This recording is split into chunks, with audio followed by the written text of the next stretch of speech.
The bus door opened. Hazel Moore stood up. "You're gonna be late," the driver said. She knew. God, she knew. The interview was in 40 minutes. The only interview she'd gotten in 2 years.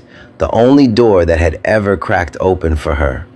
But outside, on the sidewalk, an old man sat on the curb, shivering, thin cardigan in 40-degree weather, pills scattered around his feet where he dropped them.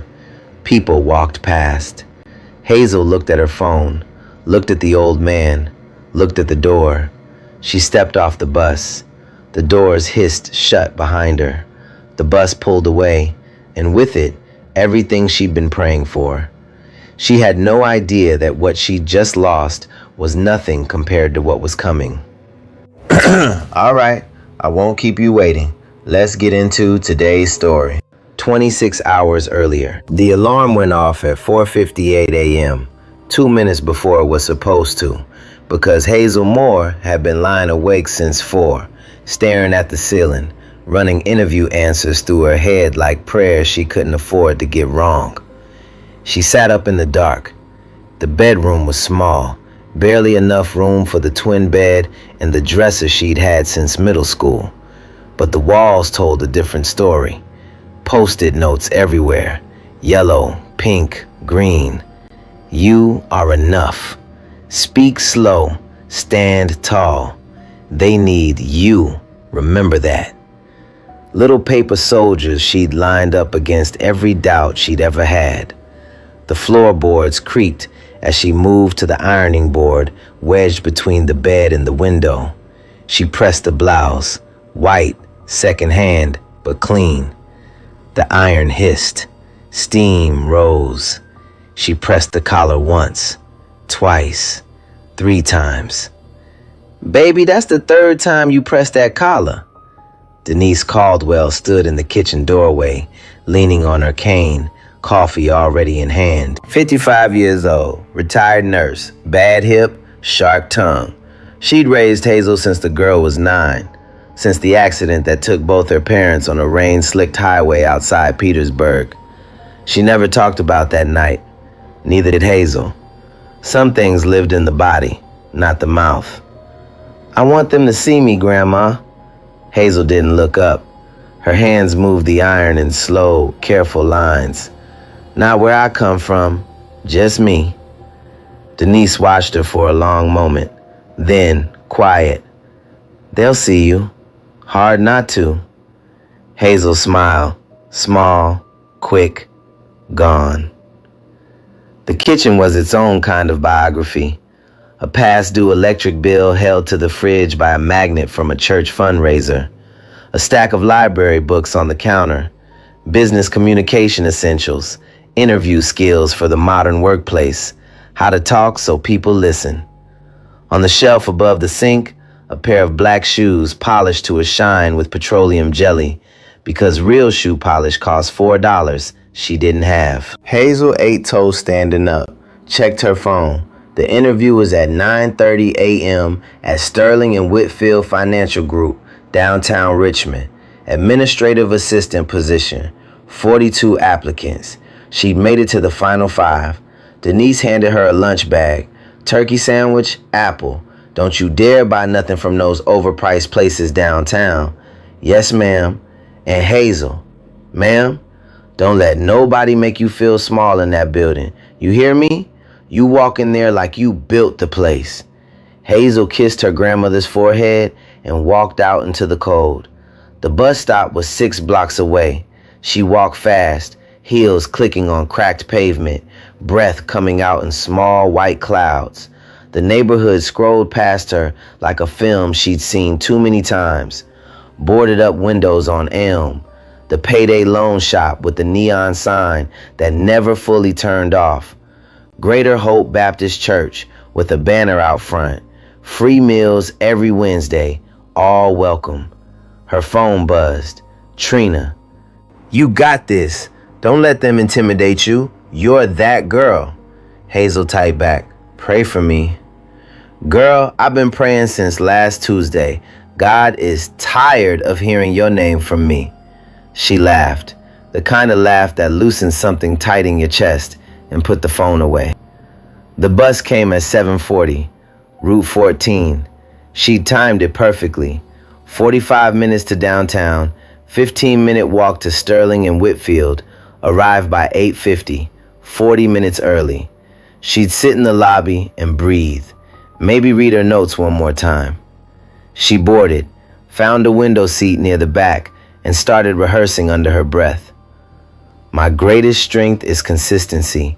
I don't just complete tasks, I anticipate needs before they... The bus slowed. Through the window, she saw him, an old man, white, sitting on the curb outside a pharmacy, clutching a white paper bag, thin cardigan, no coat, in weather that had no business being that cold in October. He was trying to stand. His legs buckled. He sat back down. A woman in a red jacket walked past him without looking. A man on his phone stepped around him like he was a parking meter. Hazel watched. The bus rolled forward. She kept watching. The old man reached for the paper bag and it slipped from his fingers. Pills scattered across the sidewalk. White tablets rolling into the gutter, bouncing off the curb, disappearing under a parked car. Nobody stopped. Hazel's hand moved to the stop cord before her brain caught up. The bus driver glanced at her through the mirror. "You're gonna be late."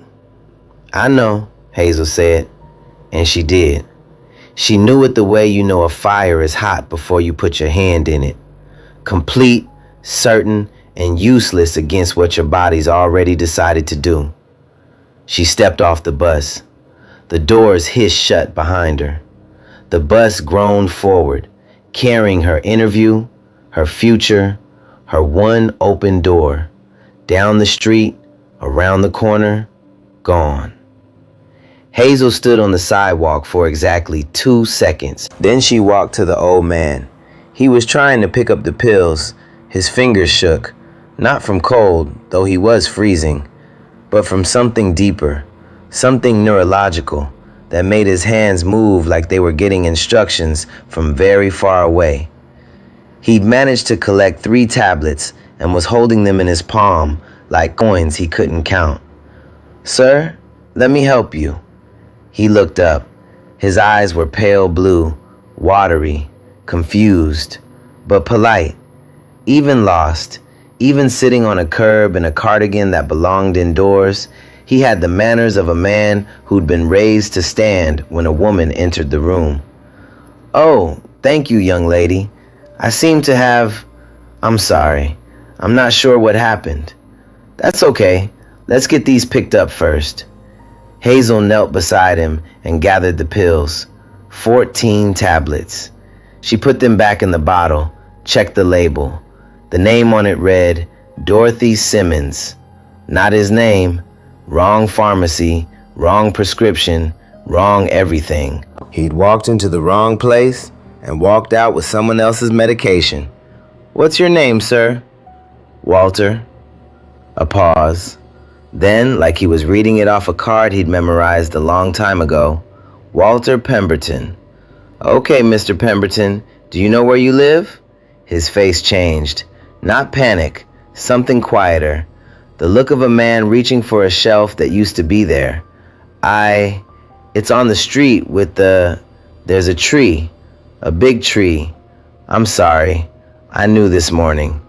Hazel checked his wrist, medical alert bracelet. She called the number engraved on the back, disconnected. She tried again, same dead tone. "Is there someone I can call? Family?" Walter's jaw tightened, just slightly. No family. She didn't push. She bought him a coffee from the gas station across the street. Large, 2 sugars, because he looked like a man who needed something warm and sweet. She unwound her scarf, the good one. The one Denise had knitted last Christmas with yarn she'd saved up for, and wrapped it around his neck. "You don't have to do that," Walter said. "Yeah, I do." They walked, 14 blocks. Hazel in her interview shoes that were already cutting into her heels, Walter shuffling beside her with one hand on her arm. He apologized every 30 seconds. She told him to stop every 31. He talked as they walked, fragments scattered.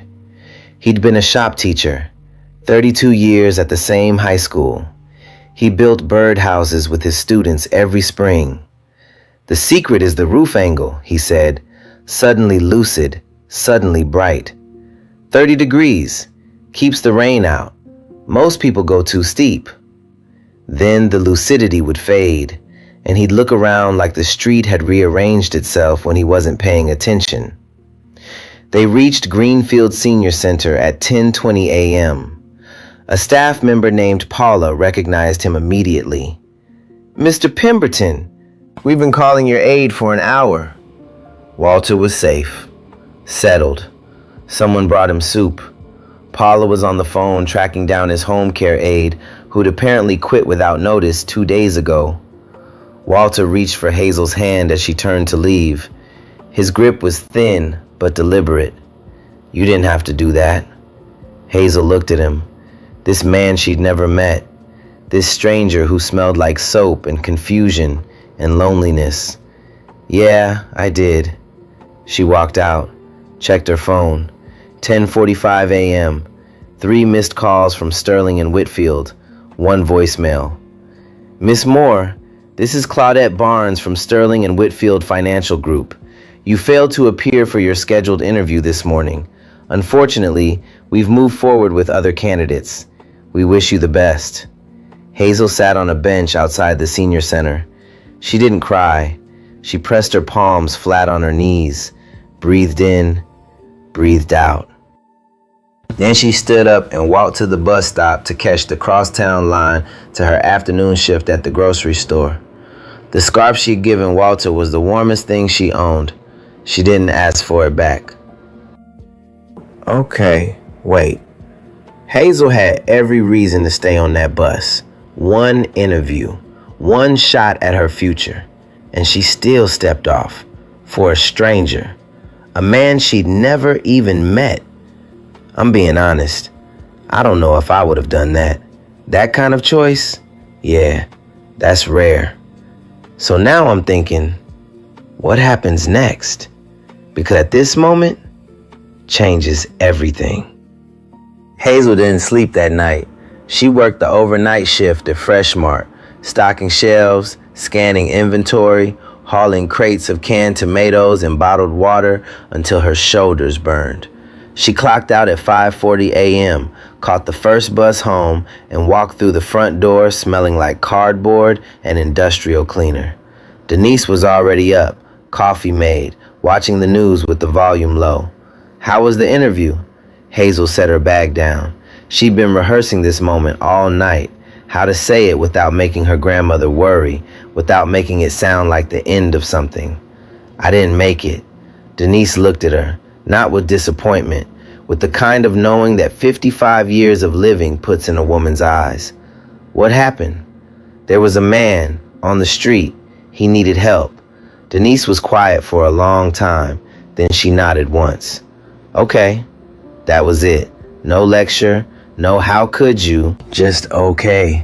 The way she said it when Hazel was 9 and told her she didn't want to go to her parents' funeral.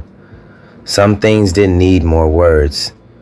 Hazel showered, put on sweatpants, sat on the couch with wet hair and a plate of eggs she couldn't eat.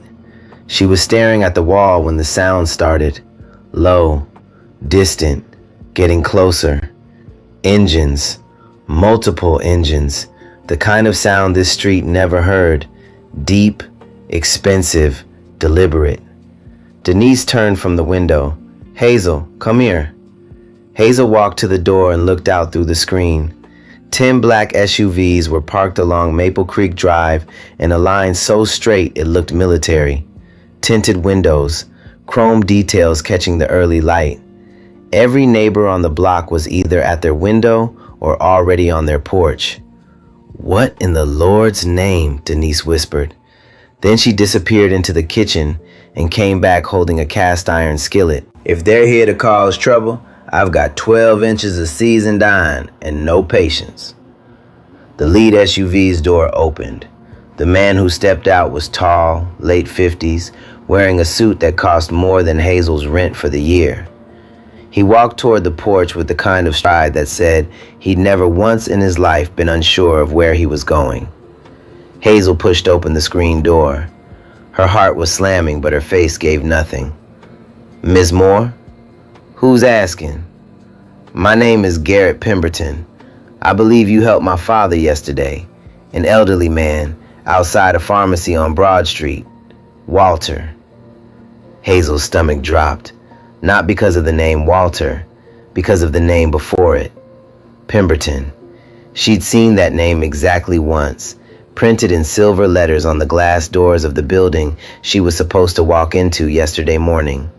Sterling and Whitfield Financial Group, founded by Richard Sterling and Garrett Pemberton Sr., now run by the man standing on her porch. She'd missed her interview at his company to help his father. The world is not this small. The world does not work this way, except sometimes, rarely, impossibly, almost cruelly, it does. "How did you find me?" Hazel asked.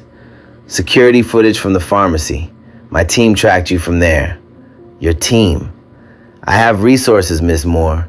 What I didn't have was someone willing to stop for my father." His voice shifted. Something cracked underneath the polish. "I'd like to come in, if that's all right."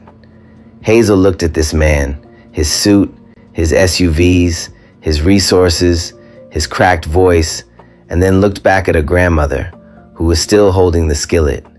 Denise shrugged. "I'll make coffee." The inside of Hazel's house had never held a man like Garrett Pemberton. He sat on the couch, the one with the cushion that sagged on the left side, and held a mug of coffee that didn't match any other mug in the kitchen. His suit probably cost more than every piece of furniture in the room combined. But he didn't look around with judgment. He looked around the way a man looks at a room when he's trying to understand the person who lives in it. Denise sat across from him in her recliner, skillet on the side table, not put away, a statement. Hazel stood by the kitchen doorway, arms crossed, waiting. "My father has vascular dementia," Garrett said. "Early stage, but progressing. He was a shop teacher for 32 years, retired, widowed. He has a home care aide, or he did, until she quit without notice 3 days ago." He paused. "I didn't know. I didn't know she'd quit. I didn't know he was wandering." "How do you not know?" Denise asked. Not cruel, just direct. Garrett looked at his coffee. "My father and I haven't spoken in 14 years. The room shifted. Hazel uncrossed her arms. "We had a falling out after my mother died. Things were said, the kind of things you can't take back, even when you spend every year since wishing you could." He set the mug down. "I hired people to check on him, aides, services. I thought that was enough. Writing checks from a distance, it wasn't." Hazel said nothing. She watched this man, CEO, convoy of SUVs, shoes worth her grocery bill for 3 months, sit on her broken couch and admit he'd failed the one person who shouldn't have needed a stranger's help. "Yesterday," Garrett continued, "my security team flagged an incident on a pharmacy camera near my father's neighborhood. They saw him on the sidewalk, confused, dropping his medication." He looked at Hazel. "And they saw you, a young woman who got off a bus, knelt beside him, and spent 2 hours walking him to safety. My people tracked you through transit cameras and the senior center sign-in log." "That's a lot of tracking for a thank you," Hazel said. "I don't do anything small, Miss Moore." Almost a smile. "Almost. I came to thank you and to offer you something in return." He reached into his jacket and produced an envelope, placed it on the coffee table. Hazel didn't touch it. "What's that?" "A check. Enough to cover your expenses for the next year. It's the least I can do." Hazel stared at the envelope. A year of expenses. A year of not choosing between the electric bill and groceries. A year of not working 2 jobs that ground her body down to dust. All she had to do was pick it up. She didn't. "I didn't help your father for money." Denise made a small sound, something between a cough and a heart attack. Garrett blinked. Miss Moore, Hazel, and no, I'm not taking that. Garrett studied her. People didn't refuse him. That much was obvious. The slight confusion in his expression, the way his hand stayed near the envelope like he expected her to reconsider. He was a man who solved problems with resources, and for the first time, the resource wasn't working. Then let me ask you something else. He pulled the envelope back. What do you do for work? I stock shelves overnight at Fresh Mart, and I clean at a daycare 3 afternoons a week. Benefits? No. Career path? There's no path. There's just showing up. Garrett was quiet for a moment. Then, where was your interview yesterday, the one you missed? Hazel felt it before she said it. The collision of two things that shouldn't have been connected, crashing into each other in her grandmother's living room. Sterling and Whitfield Financial Group. Garrett didn't move. His face didn't change, but something behind his eyes shifted. A recalculation, a re-seeing, like looking at a painting and suddenly realizing the frame was part of the art. My company. Your company. Silence. Denise looked from one to the other, skillet forgotten. You missed an interview at my company, Garrett said slowly, to help my father. I didn't know he was your father. I didn't know it was your company. I just saw a man who needed help and nobody was stopping. Garrett picked up his phone, dialed, speaker on. Claudette Barnes, Human Resources. Claudette, it's Garrett. Mr. Pemberton, good morning, sir. The administrative assistant position, the one we filled last week. I need you to reopen the process and schedule a new interview. Monday, 10 a.m. Pause. Sir, that position was filled. Victoria already onboarded her candidate. Megan, reopen it. Monday, 10 a.m. The candidate's name is Hazel Moore. Another pause. Longer. Yes, sir. He hung up, looked at Hazel. Monday, 10 a.m. Don't be late this time. It wasn't charity. It wasn't a favor. It was a door. Opened because he had the key and she'd earned the right to walk through it. What she did on the other side was up to her. After Garrett left, after the SUVs pulled away one by one and Maple Creek Drive went back to being Maple Creek Drive, Denise sat in her recliner for a full minute without speaking. Then she looked at the ceiling. Lord, I don't pretend to understand your methods, but I'm not complaining. That evening, Trina came over. Hazel told her everything. Trina sat on the kitchen counter with her mouth open for approximately 45 seconds, which was a personal record. Wait, you helped a random old man on a sidewalk and his billionaire son showed up at your door with 10 SUVs? That doesn't even happen in movies. It happened. Girl, Trina grabbed her shoulders. You understand this is insane, right? This is literally insane.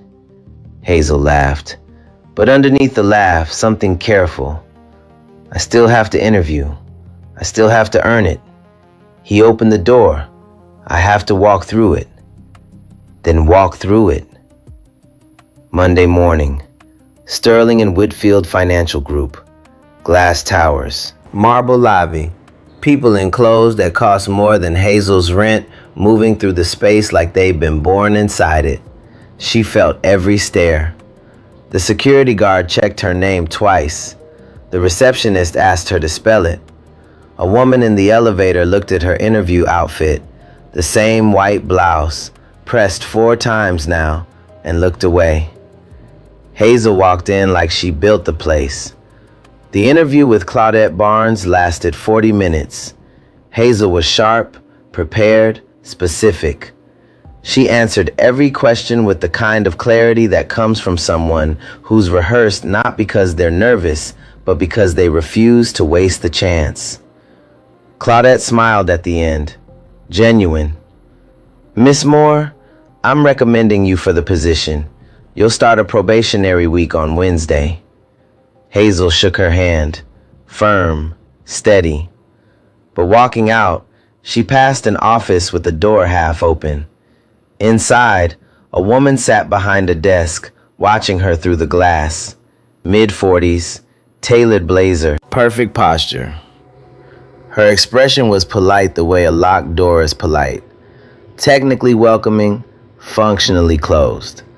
Victoria Shaw, office manager. The woman whose candidate had just been replaced. Their eyes met for exactly 1 second. Victoria smiled. Hazel kept walking. But something cold settled in the back of her neck. The kind of feeling you get when you realize someone is already 3 moves ahead of you in a game you didn't know you were playing. The first 3 days were good. Not easy. Nothing about Sterling and Whitfield was easy. But good the way a new pair of shoes is good. Stiff, unfamiliar, and just barely yours. Hazel arrived early, stayed late. She memorized the names of every person on the 4th floor within 48 hours. Not just names, but how they took their coffee, which ones liked small talk, which ones didn't. She filed with precision. She answered phones with a voice that was warm, but never wasted a second. When a client called screaming about a missing document, she found it in 6 minutes, de-escalated the call in 4, and had a summary on the partner's desk before he'd finished his lunch. Claudette noticed. Other people noticed. The kind of noticing that doesn't come with announcements, just a nod in the hallway, a nice work dropped casually by the copier, an invitation to sit in on a meeting she technically wasn't senior enough to attend. On Thursday evening, Hazel visited Walter at Greenfield Assisted Living. He was in the recreation room, painting a birdhouse. The roof angle was exactly 30 degrees. "You came back," he said, surprised, pleased. "Told you I would." They talked for an hour. He told her about his wife, June, who used to grow tomatoes in their backyard and sing hymns while she watered them. He told her about teaching shop class, about the kid who accidentally glued his hand to a sawhorse in 1994, and how the whole class laughed so hard the principal came down to check.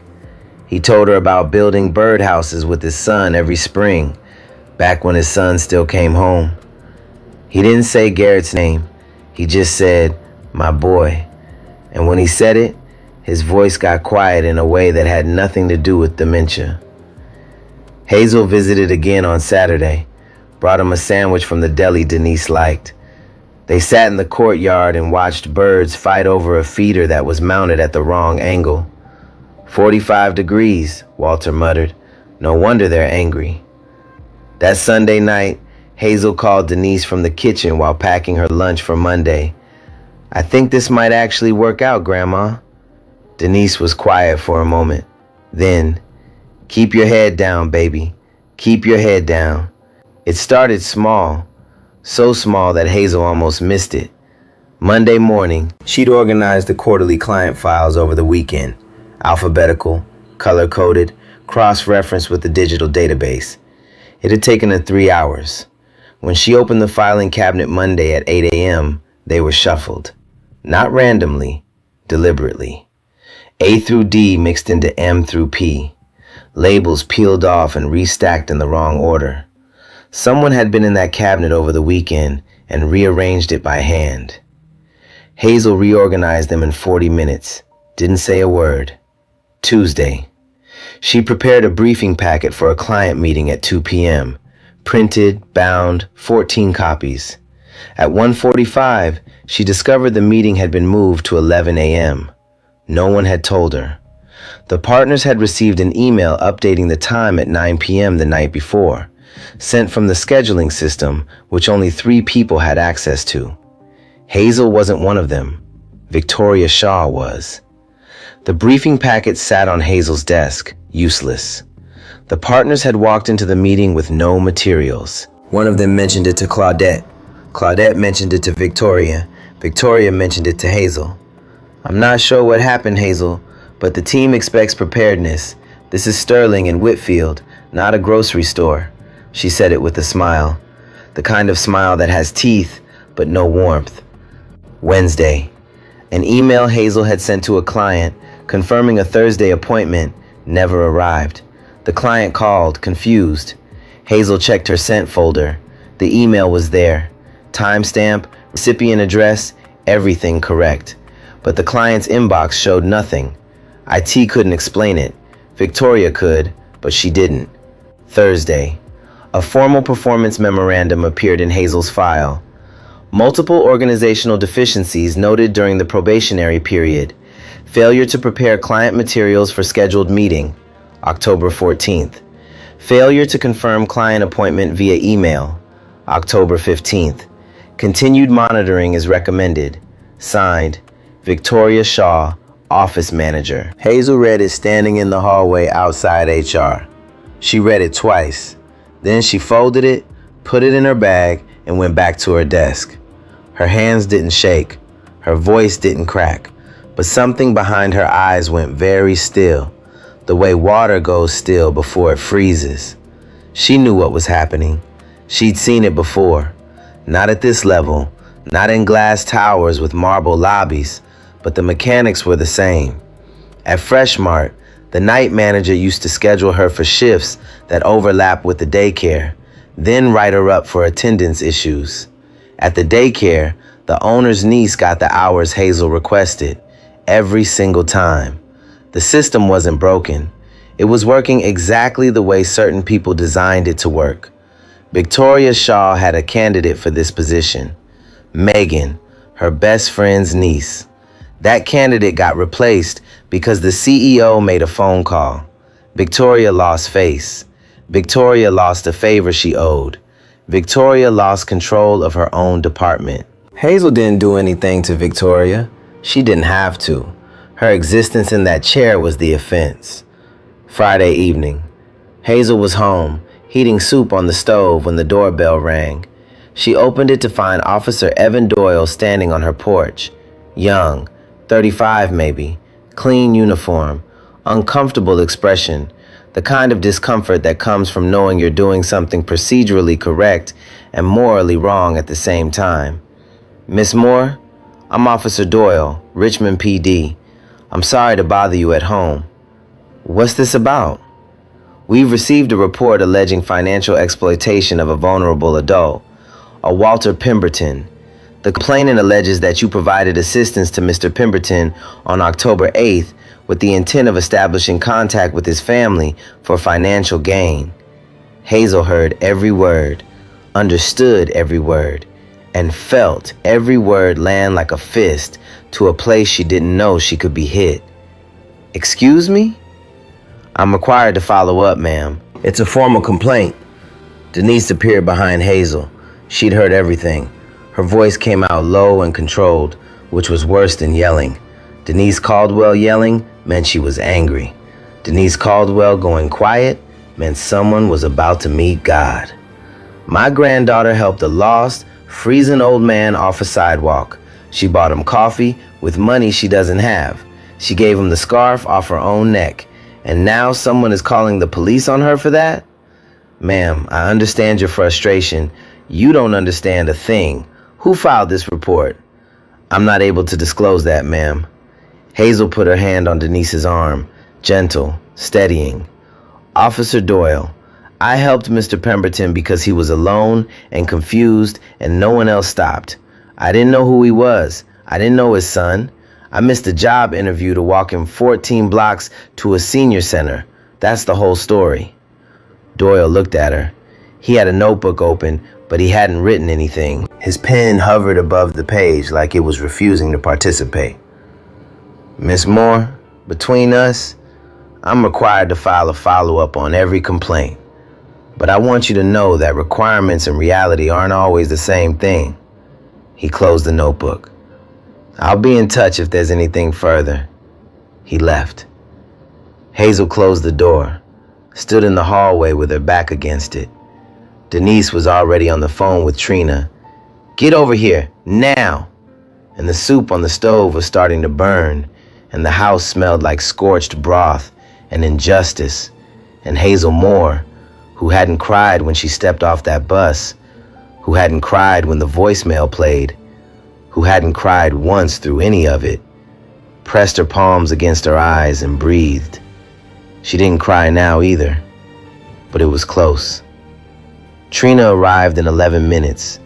She listened to everything. Then she said, "Don't you dare quit. You hear me? Don't you dare. You let them fire you. At least you get unemployment." "Girl, be strategic." "Denise, there's a difference between begging and standing your ground." Hazel looked at both of them, her grandmother with her cane and her quiet fury, her best friend with her loud loyalty and her practical math. The two women who'd been holding her up since before she knew she needed holding. She opened a drawer and took out a piece of paper, started writing a resignation letter, got 3 lines in, stopped, folded it, put it in the drawer. Not yet. Garrett Pemberton found out about the police report on Saturday morning, not through official channels, through Walter. He'd visited his father for the first time in 14 years the day after meeting Hazel and had come back every day since. Awkward visits, long silences, 2 men sitting in a recreation room trying to remember how to be in the same room. But that Saturday, Walter said something that made Garrett's blood stop. "The nice young lady, Hazel, she seemed upset last time she visited. She said someone is telling lies about her because of me." Walter looked at his hands. "I don't want to be the reason someone gets hurt, son." It was the word son that did it. Walter hadn't called him that in 14 years, and it landed in Garrett's chest like a nail finding the exact hole it was pulled from. He made 3 phone calls before he left the parking lot. The first was to Claudette Barnes. She answered on the second ring, unusual for a Saturday, but Claudette had been carrying something heavy all week and was waiting for someone to ask her to put it down. "Tell me about Hazel Moore's probationary period." Claudette hesitated. Then she didn't. She'd been watching Victoria Shaw for 5 days. She'd seen the files get rearranged. She passed the filing room at 7 a.m. Monday and noticed Victoria leaving it. She'd seen the meeting time change in the scheduling system and checked the edit log.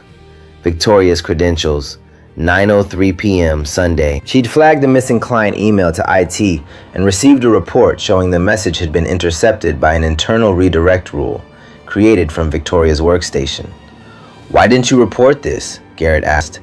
"Because Victoria is my direct peer. Because I didn't have enough to prove intent. Because I was scared."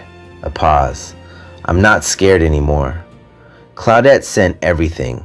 Timestamp screenshots, IT logs, the performance memorandum, which she'd cross-referenced against feedback from 4 colleagues who all rated Hazel's work as excellent or above average. Victoria's memo contradicted every single one. Garrett's second call was to his head of corporate security. "I need you to trace an anonymous police complaint filed against Hazel Moore. Richmond PD, October 15th. Elder financial exploitation. Find the source." It took 4 hours. The complaint was called in from a prepaid phone, purchased with cash at a convenience store on Grove Avenue, 2 blocks from Sterling and Whitfield's office. The call was made at 12:34 p.m. on a weekday. Security pulled the store's camera footage. A woman in a tailored blazer, face partially obscured, but body language unmistakable to anyone who'd seen her walk the 4th floor. Victoria Shaw, buying a burner phone on her lunch break. Garrett's third call was the shortest, his legal team. "I need you in the office Monday morning, 8 a.m. Bring documentation on termination procedures for cause." He hung up, sat in his car in the assisted living parking lot for a long time. The engine was off. The October light came through the windshield, cold and thin. He thought about Hazel on that sidewalk, giving away her scarf. He thought about his father saying, "Son." He thought about 14 years of checks mailed to care aides and birthday cards he never sent and phone calls he never made, because pride is a kind of paralysis that disguises itself as strength. He thought about a birdhouse with a 30-degree roof angle and a boy who used to build them with his father every spring until he decided he was too important for spring. Garrett started the car. Meanwhile, Hazel didn't know any of this.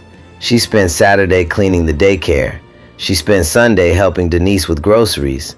She ironed her blouse from Monday, the same blouse, Pressed so many times now, the collar was starting to thin. She opened the door, looked at the resignation letter. 3 lines of neat handwriting on ruled paper. To whom it may concern, I am writing to formally resign from my position. She closed the drawer. Trina had texted her that morning. Don't be noble, be smart.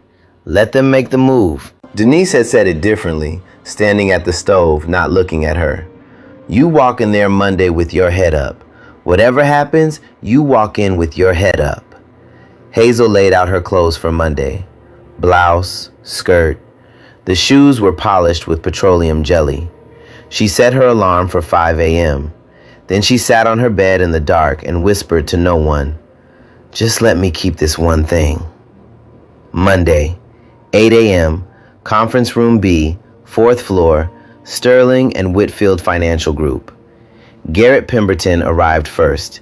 He placed a laptop on the table, a manila folder beside it, and a single printed photograph face down on the wood. Then he sat and waited with the patience of a man who'd spent 30 years in rooms where waiting was a weapon. Claudette Barnes arrived at 8:10. She carried a binder, thick, tabbed, organized with the precision of a woman who'd been building a case in silence.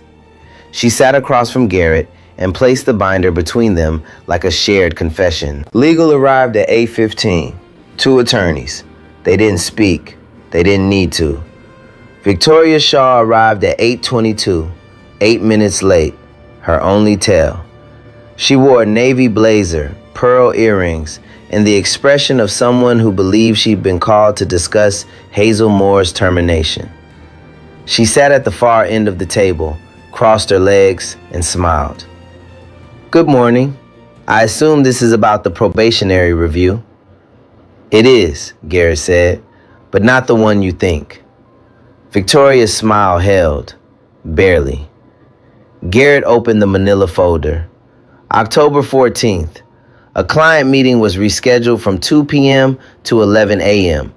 The update was made through the internal scheduling system at 9:03 p.m. on Sunday, October 13th. He slid a printout across the table.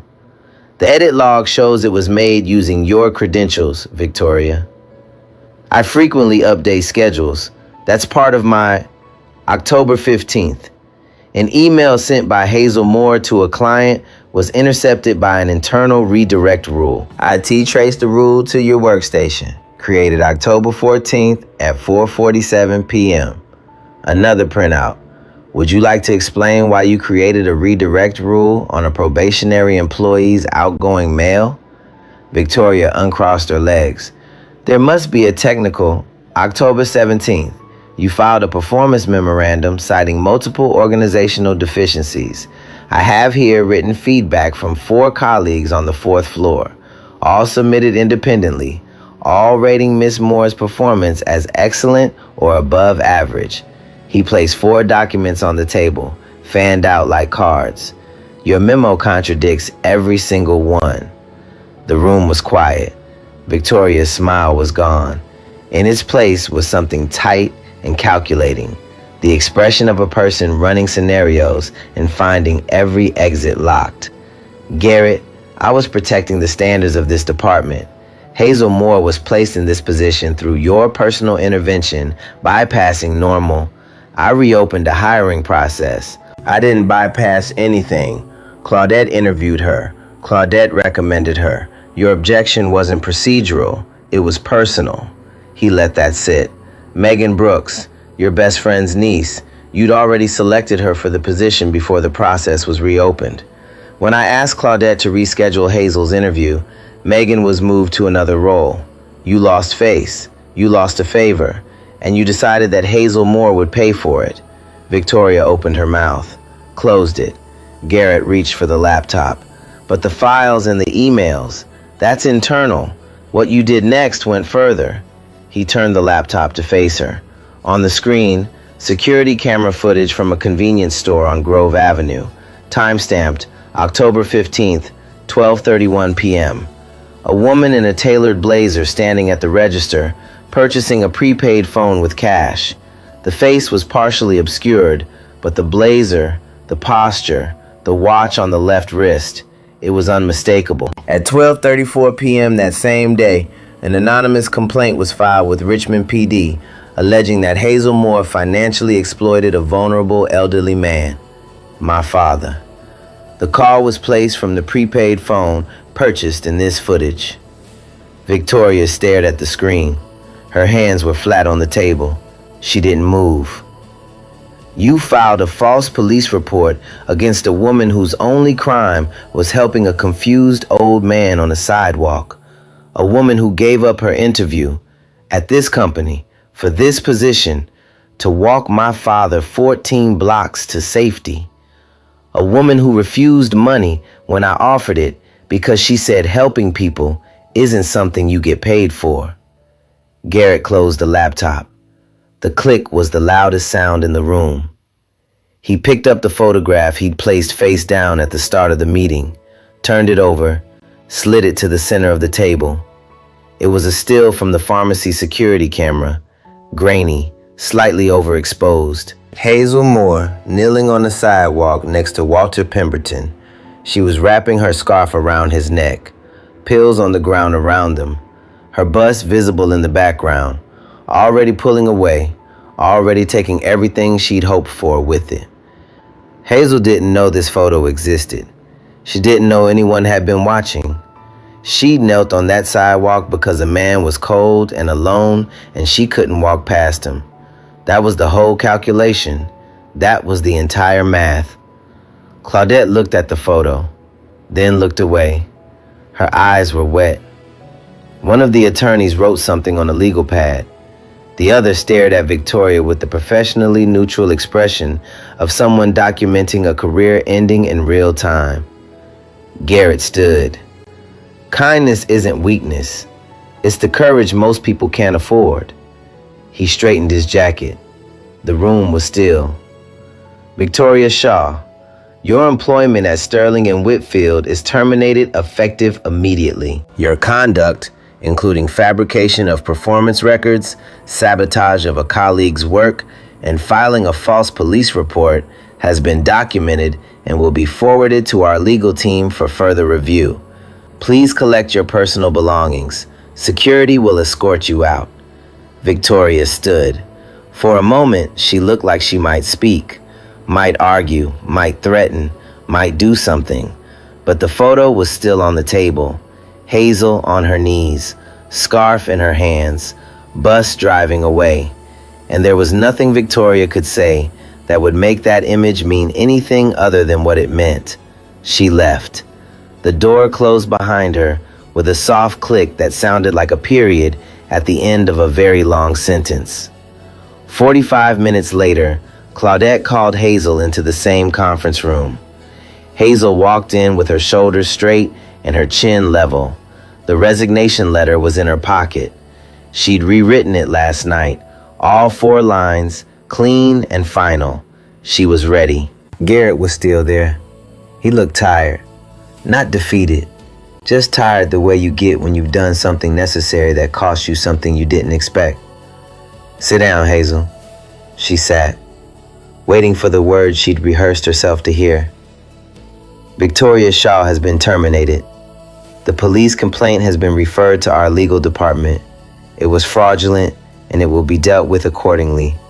Your position here is permanent. Full benefits, a raise effective next pay period, and if you're interested, a mentorship track through our professional development program. Hazel didn't speak. She sat in that leather chair in that glass-walled room in that building she'd almost never entered, and she was quiet for a long time. Then, I didn't do it for this. Garrett looked at her. This woman who stocked shelves at night and polished shoes with petroleum jelly and gave away her warmest scarf to a stranger in the cold. This woman who'd been sabotaged and accused and nearly broken and still walked into this building every morning with her head up. I know, he said. That's exactly why you deserve it. Hazel reached into her pocket, pulled out the resignation letter, held it for a moment. This small piece of paper that almost became her ending. Then she tore it in half, and in half again. Claudette handed her a tissue. Hazel laughed, a wet, shaky, surprised laugh, and took it. Garrett's eyes were glassy. He didn't wipe them. Some things you let the room see. 3 months later, Hazel Moore sat at a desk on the 4th floor of Sterling and Whitfield Financial Group. Her desk. Her name on a brass plate. Her coffee in a mug that matched the other mugs in the kitchen, though she still brought the chipped one from home sometimes, just to remind herself where the story started. She'd enrolled in evening business classes at Virginia Commonwealth University, partially sponsored by the company's professional development fund.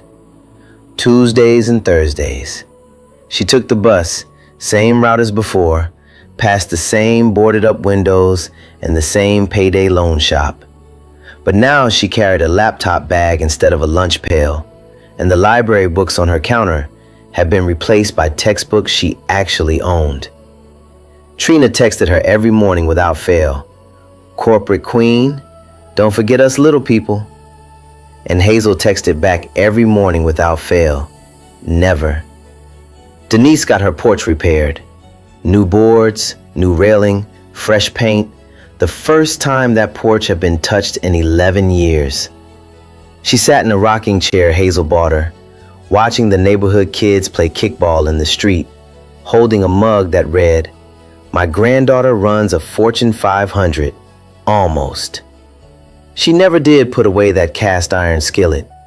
It stayed on the side table by the recliner, just in case. Walter Pemberton moved to a proper assisted care facility, the good kind, with gardens and a recreation room that smelled like sawdust and acrylic paint. He built birdhouses every afternoon, 30-degree roof angles, every single one. On the wall behind his workbench, someone had hung a framed photograph. Hazel and Walter at Greenfield Senior Center, taken by a staff member the day she'd walked him in. She was still wearing her interview blouse. He was still wearing her scarf. Someone had written on the frame in careful handwriting, "The stranger who stayed." Garrett came every Sunday. He didn't call ahead, he just showed up, the way sons are supposed to, and sat beside his father at the workbench. They didn't talk much. Garrett would hand Walter a piece of wood. Walter would show him the roof angle. Sometimes their hands brushed, reaching for the same nail, and neither of them pulled away. They were building something, not just birdhouses. One Tuesday evening, walking home from class, Hazel passed the bus stop on Broad Street, the one where it all started. She stopped, looked at the bench, looked at the curb where Walter had been sitting with someone else's pills and no coat in the cold. She stood there for a moment. The October air was sharp, the same way it had been that morning, but everything else was different. Hazel smiled, small, quiet, hers. Then she kept walking. Within 1 year, Hazel Moore was promoted to junior financial analyst. She designed Sterling and Whitfield's first community outreach program, mentoring young women from underserved neighborhoods, women who reminded her of herself, women who just needed one door to open. Walter Pemberton turned 82 on a Sunday in March.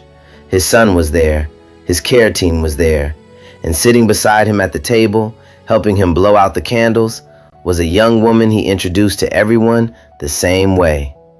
"This is my guardian angel." The birdhouse they built together that winter sits on Denise Caldwell's porch, 30-degree roof angle. The birds love it. Victoria Shaw's termination triggered an internal review at Sterling and Whitfield. The firm adopted new equity standards for hiring and management, standards that 3 other companies in Virginia have since modeled after. Garrett Pemberton never missed another Sunday. Look, think about this for a second. She got off a bus for someone she didn't even know. No questions, no guarantees. She just couldn't keep sitting there. And honestly, that's the kind of kindness people rarely notice. I think that's the part we forget. that the kindness nobody sees is the kindness that changes everything. And subscribe, because there are more stories like this. I promise.